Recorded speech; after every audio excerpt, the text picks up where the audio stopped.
Olá, tudo bem? Então, nessa videoaula de Sociologia, vamos falar sobre um dos clássicos da Sociologia chamado Durkheim. Alguns tópicos, na verdade. Esses tópicos, é claro, eles exigem mais profundidade, além dessa videoaula, mas eles se referem à compreensão que Durkheim tinha da sociedade no tempo dele, então, no início do século XIX. Bem, a teoria do Durkheim, a teoria sociológica do Durkheim, está baseada na ideia do fato social. Então, o principal objeto de estudo do Durkheim é o chamado fato social. Por meio do fato social, o Durkheim vai analisar a sociedade da época dele. Então, ele vai dizer o seguinte, que o que é um fato social? O fato social é tudo aquilo que nós fizemos, não de maneira individual. Isso é importante já para diferenciar a sociologia de Durkheim com depois, mais tarde, a de Max Weber. Para Durkheim, é a sociedade que define o indivíduo, enquanto para Max Weber é o indivíduo, são as ações sociais dos indivíduos que vão condicionando a existência da sociedade. Repito, então o fato social ele é sempre social, ou seja, ele já existe antes do indivíduo. Por isso o fato social ele tem três características. A primeira característica, quem sabe a mais importante, é a coercitividade. A coercitividade. Ou seja, o fato social nos coage a agirmos. Ele forma, ele orienta as nossas atitudes. A forma como nós pensamos, a nossa tomada de decisão, também é orientada pela coercitividade, pelos fatos sociais. Eles nos influenciam, então, nessa tomada de decisão. A coercitividade, os indivíduos, então, são pressionados a seguir determinadas ideologias, determinados pensamentos, determinadas formas de agir e sentir. Outra característica é a exterioridade.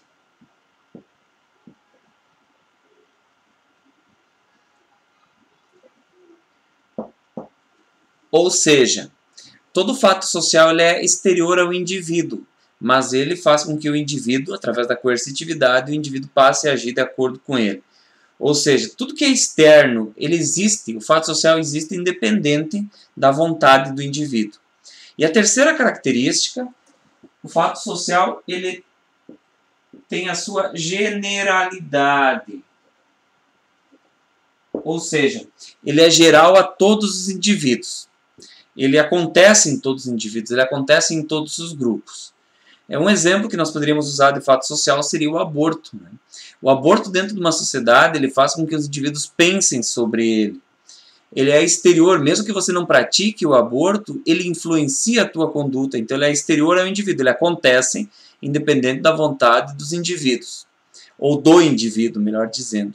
E ele é geral porque ele está presente em todas as sociedades. Bem, o fato social, ele precisa ser tratado pelo Durkheim, diz que ele precisa ser tratado pelo cientista como coisa. Então, o fato social precisa ser entendido como coisa. Ou seja, para manter o seu caráter de objetividade. A ciência precisa pensar no fato social a partir do positivismo. Enxergar o fato social não como existente a partir dos indivíduos, mas como existente a partir da sociedade. Portanto, nunca o cientista vai trabalhar com o caráter de subjetividade para poder compreender um fato social.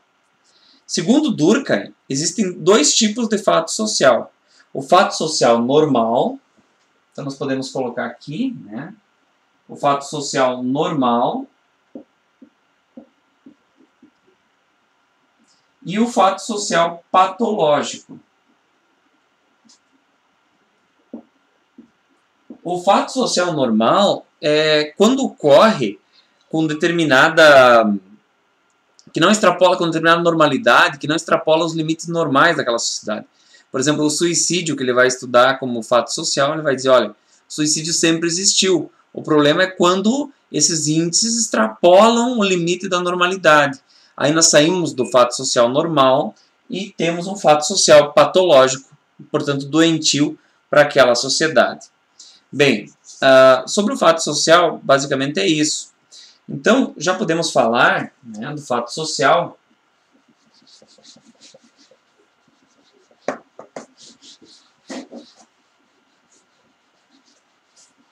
que Durkheim estudou, que é o suicídio. Inclusive, ele escreveu uma obra sobre esse tópico. Por ser um fato social, né, todas as sociedades têm índices normais de suicídio.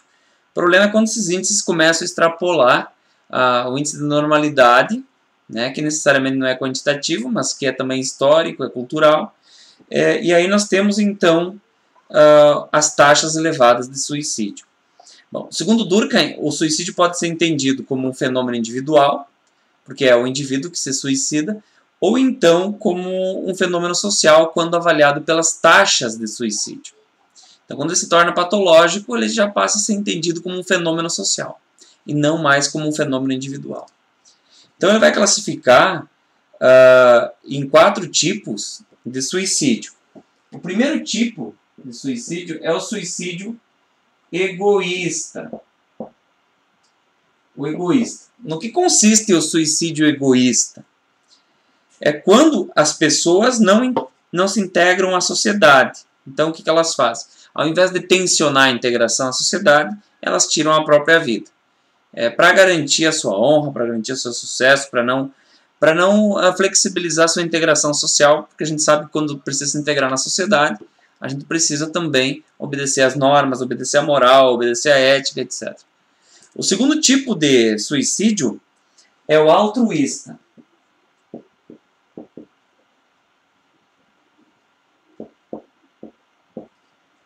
O suicídio altruísta, então, é quando as pessoas estão tão integradas na sociedade que elas acabam dando a própria vida em nome de uma ideologia, em nome de um bem social.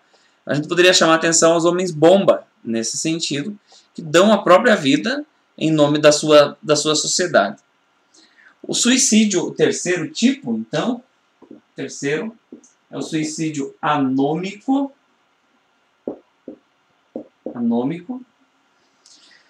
Ocorre devido a uma crise social. Então, durante o período de guerra, durante o período de pandemias, períodos de revoluções, algumas pessoas elas tiram a vida porque se sentem inferiores ao fenômeno ou têm medo dos finais do fenômeno pelo qual está acontecendo. Devido a uma sociedade anômica, a sociedade está doentia, então o sujeito, para não enfrentar essa doença social, ele acaba tirando a própria vida, se suicidando. E o quarto tipo é o fatalista. Do que trata o suicídio fatalista? É quando o indivíduo não tem quando o indivíduo não tem perspectiva de vida. Ele tem ausência da perspectiva de vida. Ou seja, ele não acredita que a situação vai mudar, que a vida dele vai se tornar melhor. Então ele faz o quê? Não, ele tira a vida. Né? Os escravos, por exemplo, diante do cerceamento da liberdade e da ausência da liberdade, não, minha vida não vai mudar, então eu vou tirar minha própria vida. Esses são os 4 tipos de suicídio para compreender de que forma o suicídio ocorre dentro da sociedade da época dele e hoje também. Bem, o suicídio, conforme eu já falei, ele foi um livro também do Durkheim, que foi escrito para poder compreender esses tópicos aí. Um outro conceito que o Durkheim trabalha, além dos fatos sociais, além do suicídio, é o método. Né? O método de Durkheim ele é chamado de método funcionalista.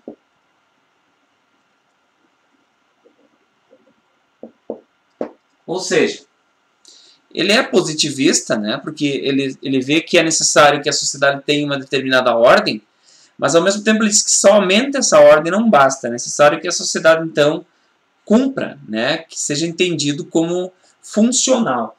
Aqui de dentro vem a compreensão dele da sociedade, em que ele diz que existiram 2 tipos de sociedade, né? Seguindo o raciocínio de Comte, ou Comte. o raciocínio de uma sociedade no modelo orgânico,